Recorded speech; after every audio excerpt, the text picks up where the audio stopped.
Hello. A couple of days ago, I spent 15 minutes solid ranting about the various so-called controversies churning around the sudden and frankly bonkers level of popularity of Palworld, which, for the record, and to update the video I made at the start of this very week, now stands with a 2 million concurrent player count on Steam alone, not counting Xbox or PC Game Pass.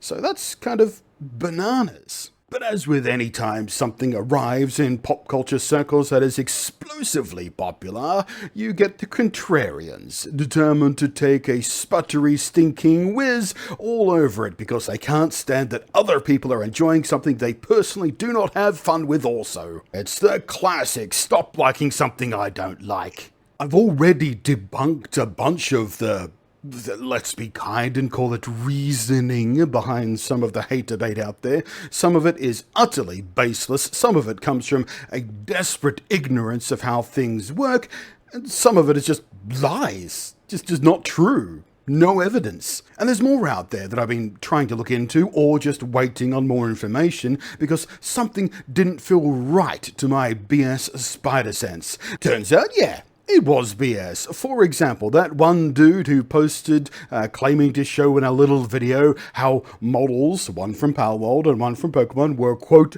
exactly the same. Yeah, no, that was a lie. He made it up. It was horseplop. He faked it because he's a pathetic little poop licker who licks poop. And after being called to task about it by endless people who do actually know what they're talking about, he had to apologize, if you want to call it an apology. I feel a little regretful for using exactly so flippantly here. I was trying to be silly, but I think I gave an incorrect impression. You see that? He wasn't lying for the sake of stirring up hate-mongering. He was just being a little silly boy. It wasn't hypocrisy when he lied about stuff to accuse someone else of being dishonest. It was just a prank, bro. And now he's having to admit that no, in fact, while some elements are similar, these meshes are not literally exact copies of each other. Now, for the record, personally, I do think that many of the models in Palworld are very heavily inspired, if not copied, from Pokemon, but that doesn't mean I think they stole the models. There's a reason I'm wearing this particular avatar today. It is an Animal Crossing inspired bat. The regulars around here know I'm trying to teach myself Blender at the moment, and this is the first avatar I've ever built from scratch using no, copy-pasted stuff from other models. I didn't follow any tutorials. I just booted up Blender. I started with a cube, and 2 days later, I walked away with this. I'm not quite done fiddling with it yet. I've got to do more mouth shapes, for example, and I think I want to change up the eyes and the glasses so they read a little better on camera. But the point is, it looks very much like an Animal Crossing style animal because, well, I used a reference for it. I had pictures of Animal Crossing style animals while I was looking at it. So the dimensions are very, very, very close to an actual Animal Crossing animal.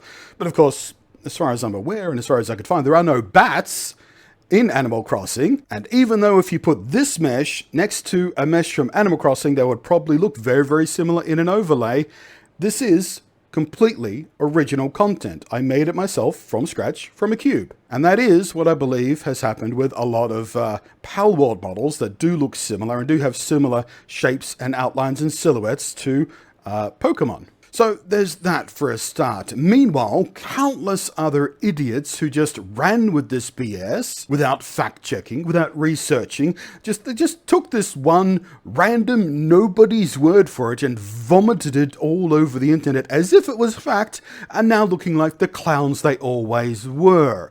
This is why I didn't mention this one until now, because it didn't smell right. Meanwhile, even the Pokemon Company are absolutely fed up with the ridiculous buffoonery of their own fans, now issuing an official statement about it all, presumably in the hopes it'll shut these people up and stop them from clogging their email boxes with this stupid crap. And yes, it is a statement made in direct response to fanboy stupidity and what must be an unrelenting flood of garbage hitting the Pokemon Company's email servers, because it starts out telling you that's who they're addressing. Inquiries regarding other companies' games. We have received many inquiries regarding another company's game released in January 2024. We have not granted any permission for the use of Pokemon intellectual property or assets in that game. We intend to investigate and take appropriate measures to address any acts that infringe on intellectual property rights related to Pokemon. We will continue to cherish and nurture each and every Pokemon and its world, and work to bring the world together through Pokemon in the future. The Pokemon Company. Now, to break that one down for you, a company like the Pokemon Company, like Nintendo, like Game Freak, do not make statements like this to saber rattle. This is not them saying, oh yeah man, we're gathering receipts, look out, we're coming for you, Palworld, look out, we're coming. How do I know that? But the history, decades of history, literally decades of history of Pokemon taking legal action against stuff that does infringe on their stuff. Pokemon is a really valuable IP, one of the world's most valuable IPs, and the Pokemon Company and Nintendo and Game Freak have zero chill when it comes to protecting it. They don't issue warnings, they don't saber rattle, they don't make statements like this about looking into it when they can just send the lawyers. Here is a very recent example of exactly this. Some dude who tried to bandwagon hop Palworld's popularity in order to make some quick cash over the Pokemon controversy poop stirrers by slapping together a mod for Palworld, which he intended to sell via his Patreon. Said mod swapped out Palworld's models and assets of humans and critters and whatnot into actual Pokemon trainers and critters and whatnot. And guess what happened? Go and guess.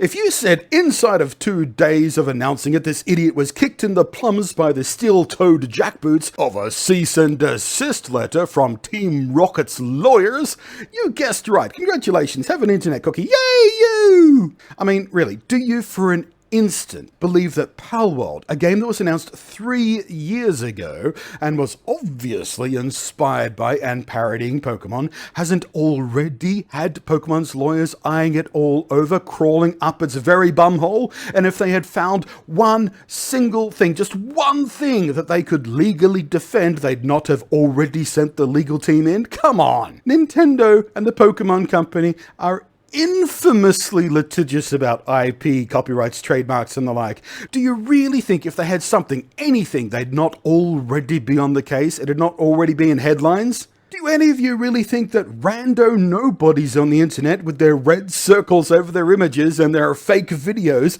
are better at investigating the intellectual property theft than Nintendo's lawyers? Even Nexus Mods, the world's largest mod site, know to fear the dark and cold shadow of the inhumanity of Nintendo's lawyers. Because even they have said, we do think that adding Pokemon content to Palworld is a very cool idea, and we understand why people would want such a thing. However, we're not comfortable hosting this content. And to be real clear about this, Nexus Mods already host tons of Pokemon-related mods for other games, other very popular games. Stardew Valley, Skyrim, Fallout, Monster Hunter, you name it. Next to the meme of the Thomas the Tank Engine mod, Pokemon mods might be the second most popular thing out there. But for some reason, hosting Pokemon-flavored mods for Palworld specifically makes Nexus Mods nervous. I wonder why. Yeah, nah mate, no. The Pokemon Company offering up this official statement of theirs is nothing more than telling the haters to shut the hell up. They're sick of hearing from them. They're sick of hearing them throw the little tantrums and making up lies. Not even Temtem had Big Red's lawyers in a tizzy, and that game is a much closer copycat for a lot of what Pokemon does mechanically. Oh, and on that note, as I go, let me ask you this. Do any of you honestly think that Palworld is taking a single player away from Pokemon? Like, do you imagine Pokemon will sell noticeably fewer copies of their games because a totally different style of game, a survival sandbox game, is somehow going to make people who previously played a turn-based monster-catching RPG suddenly stop buying Pokemon games because the animals in that other game look a bit like Pokemon? Does that make sense to you? Because it doesn't make sense to me. So please, please, as I often remind myself when I'm live streaming games and I get distracted by chat into doing something derpy, think, then do. Think, then do. Thank you very much for watching. Thank you as always to the patrons scrolling up above there. I am Blunty, and I will catch you next time. Oh, I can't really do my salute in this one because the head's too big and the arms are too short. Alright, then I'll just fly away. See, because I'm a bat in the airport. Do you get it? Because I just flew in.